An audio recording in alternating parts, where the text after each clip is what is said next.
So Jason's coming on in just a second. I actually am filming this after I already interviewed him, and I wanted to throw in this little part at the beginning to give you a little bit of, context and a little bit of background going into what Jason and I talk about. One of the things that I think is very important, and I don't say when I'm with him that you understand that's been happening, is we did end up having to do a little bit of a medication adjustment. Jason's going to come on and he is going to talk about the anxiety and the just overwhelming feelings that he has been having lately. I did not go into detail when I was with him about how we do medication adjustments about usually every 6 months. We've lasted 4 months this time. It's just so unusual that he knows when he needs one. And I slowly start watching him day by day ramp up more and more to where he can't get rid of that feeling that he gets, that overwhelming anxiousness and just the mood and just everything just gets multiplies by 100. And then of course life becomes way more chaotic than it normally is, which is hard. And so a few weeks ago, he was just, I had already reached out to his psychiatrist and was telling what's going on. She knows the drill. She knows what he has. And she does such a great job of, keeping up on it. But even once you start making the medication change, it doesn't just happen overnight. And then you don't know exactly if you got it just right and that type of thing. So it's unusual that Jason, he comes to me and I just wish I could show you, but obviously the last thought in my mind when all that's happening is, here, let me shove a camera in your face because that's really going to help. But he just is like, you're going to have to call the doctor. I can't. We got to do something about this. I don't know what I'm doing. And, and it's just and these are the things that are happening and going on behind the scenes that it's just you don't ever know how to explain to anyone what life really is like. There's so much chaos that's involved in dementia at certain stages. And I think that's the biggest thing I want you to always remember. There are stages.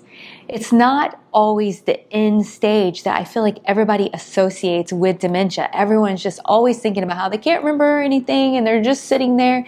No, there is a progression. So when you comment and you say, well, my such and such didn't act like that. Are you remembering all the stages? Did you go through each one of those stages with your loved one? Or are you talking about a distant, aunt or an elderly person who's going through Alzheimer's? It's all different. And so I really want you to keep that in mind. And we really want to just keep educating and showing you how different every person, every dementia is. I just think it's really eye-opening, and I hope that this helps other people know that they're not alone in this journey. Something else you're going to notice about my little talking time with Jason is at the beginning, he is it's where he just gets super ramped up and he's showtimey.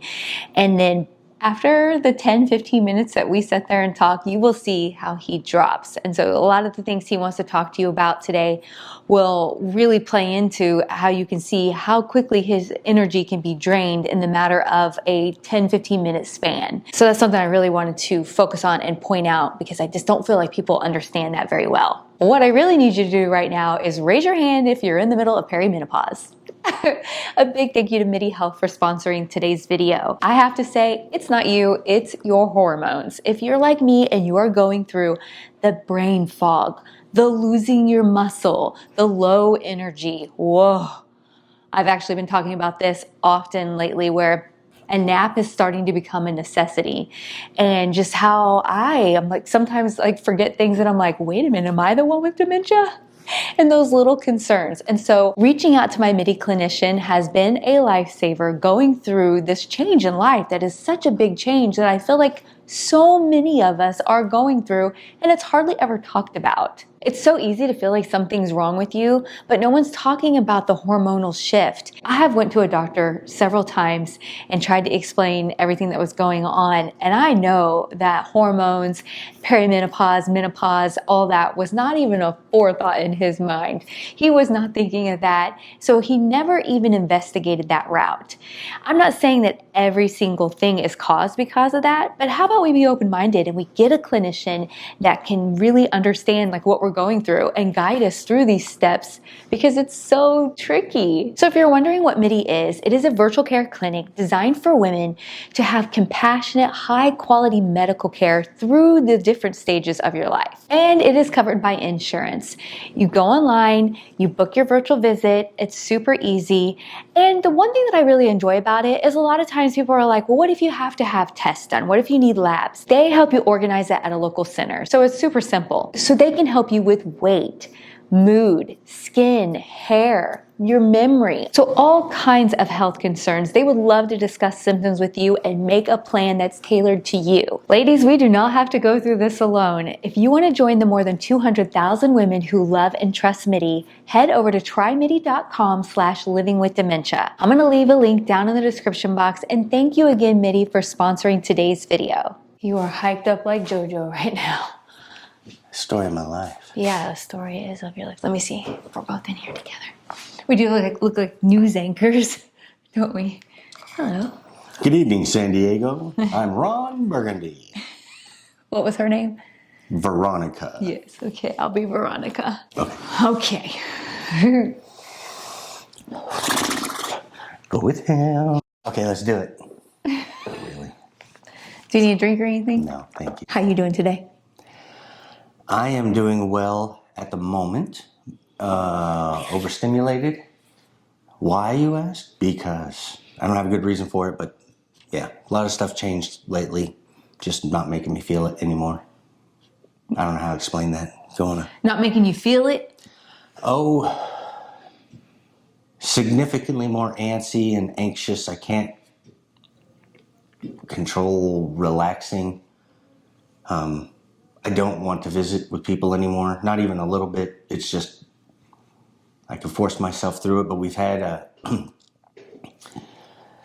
a number of visitor requests and just starting to wave them off because I just don't have it in me anymore to even put that effort. Yeah. I think that I don't want to say fake it, but showtime. I think it's really hard because I don't think people realize how much it takes a toll on your brain. Mm-hmm. Let's talk a little bit about how when you are doing anything, how bad your head hurts. A lot. And it doesn't take long for it to get frizzled and frazzled. It's, I don't know, I get this, I've never seen it myself, but people close to me have said I get a crazy look in my eye or just this. You do. I can tell when he's doing bad. He just is like, he just looks like he's frying. And if he's even remotely like trying to look at his laptop or his phone or something, I'll be like, hey, I think it's time to put that away. I don't think that's helping anything. Yeah. Yeah. But usually it's complex tasks that throw me for a loop. Like, for example, yesterday I took the trash to the curb. And that's the end of the story. And that fried your brain. That was it, man. You technically forgot to take the trash to the curb. You were so sweet, and I had you go take the neighbor's trash out, and then I said, you know, put the trash out, and then I come out, and you didn't put our trash out. I was pacing myself. Yes. Yes. So basically, that's kind of where we're at. We're making fun, and we're making jokes and everything, but life has been a lot more difficult. I feel like people on the outside do not see what we're going through here on this everyday things. And to that, with visitors, I want to genuinely thank my friends and family that have tried, either reached out or have just tried to come over and visit. Thank you very much. I genuinely appreciate it. Thank you for reaching out. I honestly almost can't even handle my phone anymore. Like, I just can't do it. I've been paying more attention of your phone for him. Mm-hmm. And yeah, from living in the house here with you, mm-hmm. and I try not to visit with you very much. I'm learning to just, kind of over the last several years, you've more and more walled yourself off in your room. Mm-hmm. You eat in there, you sleep in there, you hang out. And I can tell when it's like too much. Me talking right now is too much. And this tells you how extreme it's gotten. Evie has always been, I'm her favorite. And I've even had to let her start hanging out with Leslie more. She's broken hearted over it. sleeps a lot because of it. Ladies and gentlemen, he is delusional right now. Evie. She's a grandma's girl. She loves me. Yeah.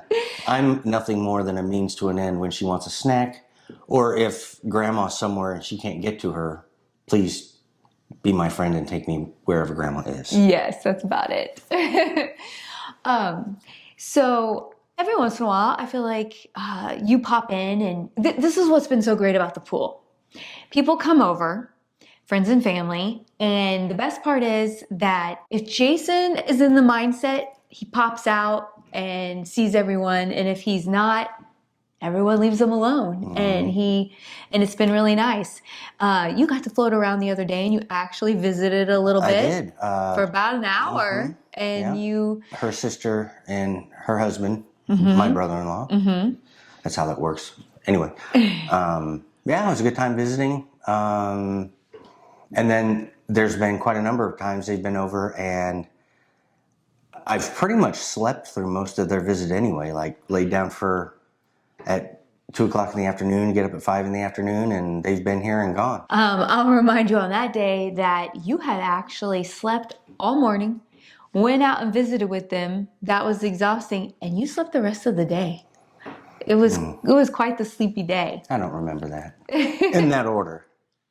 That's another thing that let's talk a little bit about. I read all the comments, and most of the comments are so kind, but then some of the comments are curious because a lot of people don't understand your type of dementia. They think you shouldn't have memories, like short-term memories, long-term memories. And I think that's what's so different about having a behavioral variant frontal lobe dementia is that there are times where you just sat here and you recalled that, but then if I say go take the trash out later on, you don't remember that. And so people will say, "Oh, I think you're just making it worse than it actually is," but they just don't live it. That it is a roller coaster ride, and you never know what you're going to get. And everybody's journey is going to be different. Someone exactly my age with exactly the same diagnosis could be doing way better or way worse, and vice versa. My mama used to say that life is like a box of chocolates. You just never know what you're gonna get. Thank you for that movie quote. Movie? That's an original line. I just made that up. Okay. But so I think that's what makes it difficult. And it kind of takes me back to that time we walked in and that doctor said, "You don't look like you have dementia." So people sometimes still think, go ahead, you want to say something like that? She's not a violent person, but the look in her eyes was violent. Well, that was just an ignorant statement. It was like the first thing. He hadn't even said hello. No. I was like, oh, okay. Yeah. And that's the thing. If you don't live with it, if you're not around it, you do. That's what all these videos are for, is we're trying to break the stereotype. People don't realize that it's just not old people with Alzheimer's. And everyone's journey different. through it is different. Yes. Different. With the exception of a few overarching themes. You're going to go through a period where your caregiver is going to wonder, should I remove his ability to buy anything? And eventually you're going to buy something large enough that you even might realize that you got to take this away. I don't even know what I'm doing. Are you talking about the aircraft loader? Yeah, oh man. You're never going to let that go, are you? That thing was so awesome. Welcome back, San Diego. All right. I have no idea what. Okay. This is my life. I randomly. This is Jason's life, where I call him JoJo the circus monkey, and it's really supposed to be JoJo the idiot circus boy. Yes, but I just call him JoJo the circus monkey because he gets all like, and he's doing this, and then here in just a little bit, that means he's gonna crash and he's gonna lay down and he's gonna go to sleep. Yes, and insert Tommy Boy reference here, right? Get all excited like JoJo the idiot circus boy, right there. Can you do that? Maybe. Just for you. Well, then I get all excited. I'm like, JoJo, the idiot circus boy with a pretty new pet. Let's get back on track here. All right. So we're talking about how you really don't want visitors. It's too difficult. You'd like to, sleep a lot, stay in your own space. Let's talk about a little bit of like your cognitive abilities when it comes to doing things.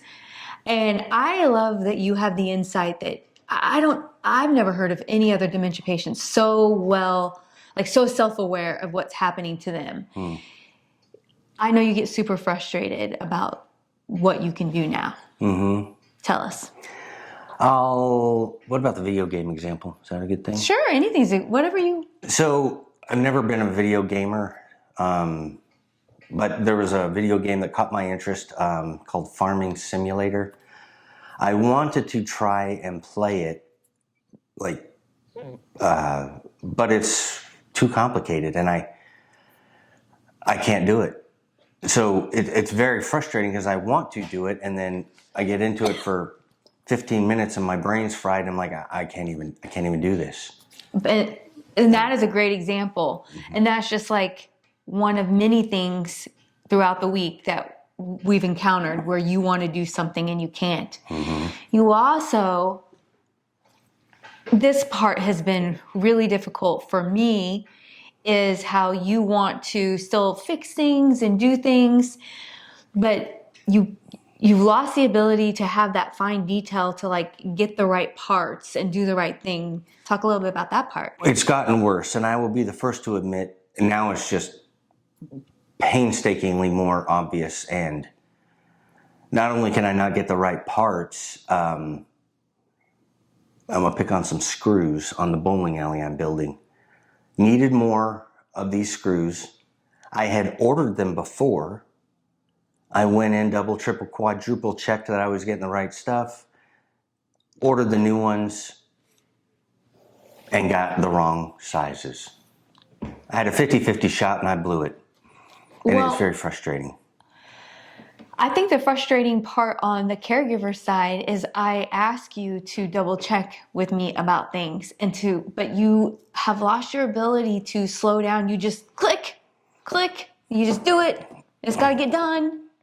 And then it's never right. And it's like, and so it just causes heartache because you're upset that it's not right. I'm like, now I got to fix this. Why do you have to do the click? I get tunnel vision, and I don't know if it's obsessed at the moment, but it's just hyperfixated. Yeah, that is. I can't. If I'm on it, I'm on it, and there's nothing turning me away. And it's a good thing I don't have a credit card or whatever to buy anything. Oh yeah, because you'd be getting all the things. But I don't need all the things anymore. There was a period where, whoo, baby. Those of you that are on the journey that haven't caught up to me yet, which I hopefully none of you will, but there's a period, it's a coming, where you just gotta. And that plays into a couple videos ago where we showed Jason's PET scan where it shows, the most severe hypometabolism is in the frontal lobe, which that is your behavior, your impulse control, that type of stuff. And that is definitely what is causing that breakdown. Yeah, and I was socially awkward to begin with. No, you were always the life of the party. You were always the hostess with the mostest, and always had that like just natural ability. And now it's hard for you. Let's move into something that we don't talk. Oh boy, Evie's awake. Let's talk about a little bit about the physical aspects of what's been happening with you. The sweating. A lot of people, we know that some of the medications he's on can cause sweating, but we've moved beyond that, and we know because he's been on those type of medications that cause the sweating for years now. Because of the PET scan showing that he has, this has moved into the pons area of the brainstem and everything, that controls your autonomic, like sweating and all these things. And it is really affecting him. Sometimes just eating will cause, and I'm not talking like spicy food, I'm talking like some eggs. We were having pancakes and I was dripping, it was running off my chin. And his shirt was getting soaking wet. And it's just like it gets messed up. Sitting in a restaurant under an air-conditioned vent. Yeah, but then that's where it just has the wrong signals. And then the choking. He still has the choking. And he does something now that he doesn't know he's doing. Well, yeah, you do that. But there's many times that Jason chokes where he just has to stop eating a lot of times he vomits, but he's coughing a lot when he's eating. And when all that sweating starts happening and he's coughing while he's eating, that's his body's natural reaction of trying to save his airway. And ultimately, that is going to be a big problem. I've asked Jason about, do you want to do speech therapy? And he's like, no, he doesn't want to do anything. So these are Not gonna help. These are just things that we're going to have to deal with as they come. So sweating has been a big issue. Your headaches have been a big issue. And then I've noticed something that I've talked to you a little bit about. Well, one, you get a lot more weird, random pain in your arms, in your elbows. Yeah.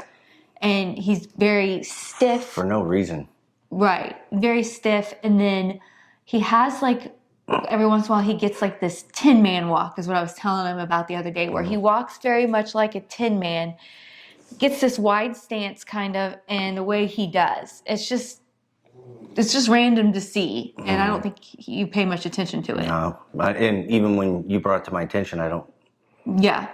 And all of this is part of where it showed that it is affecting him in the brain. And so that is going to become concerning. He's had a couple falls in the past. I do feel like you get more dizzy now.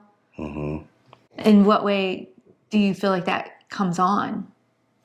I couldn't tell you, because I don't know. It just hits. Like all of a sudden I'm like, These are just some kind of the physical symptoms that are starting to be an issue and happen. And I don't know. The word she's looking for is manifest. It's totally what I'm looking for. But so that's kind of like everything that's been going on. I think the biggest thing with Jason that's really been bugging him is that he wants to still be the person that he was and visit with people and everything. But that's just not something that is part of his life right now. So. Yes. Does that about sum it up? Yeah. So let's just address the comments that are going to come around about my vocabulary. Go. Oh. People always comment about that you can talk. That I can talk. We've talked many times in these videos about this, and I hope that the true people, you can tell who watches and who doesn't, who just has to be, it's because of where it is in your brain. We haven't hit the areas that affect language. And maybe we never will. And maybe we, I will say, from seeing you on a day-to-day basis, you are struggling a lot of times with getting out what you're wanting to say to me in certain times. Now that I bring that to your attention, does that ring a bell? Searching for a word. Yes.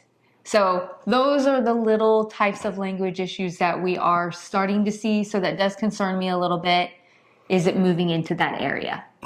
So I guess we'll see how that plays out. Yeah? Yeah. Okay. I feel like I'm losing you. You are. Okay. All right. You were hyped and then you went down. All right. Thanks everybody for watching. You stay classy, San Diego.